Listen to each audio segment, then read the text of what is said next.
बिस्मिल्लाहिर्रहमानिर्रहीम। अस्सलामुअलैकुम। BBC 11 headlines news से मैं हूं सबा मुनीर। नाज़रीन, आपको आगाह करे गुजरांवाला से, जहां 1.5 साला बच्चे को अगवा के बाद कत्ल कर दिया गया।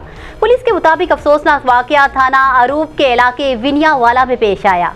कत्ल किए जाने वाला बच्चा अब्दुल हादी 3 रोज कबल घर के बाहर से लापता हुआ था। बच्चे के वर्सा ने हफ्ते के रोज उसके लापता होने की इतला दी, जिस पर बच्चे की तलाश शुरू कर दी गई। पुलिस का कहना है कि गुज़िश्ता रोज टेलीफोन पर वर्सा को 90 लाख रुपए तावान की कॉल वसूल हुई।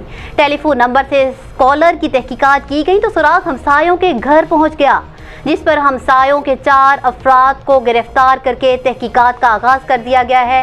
इब्तदाई तहकीकात के मुताबिक बच्चे को तशद्दुद के बाद तेजदार आले से कत्ल किया गया है। बज़ाहिर मुतासरा फैमिली और हमसायों के दरमियान कोई तनाज़ा भी नहीं है। न्यूज़ स्टूडियो से फिलवक्त इतना ही। मज़ीद तफसीलात और अपडेट्स के लिए देखते रहिए BBC 11 हेडलाइंस न्यूज़।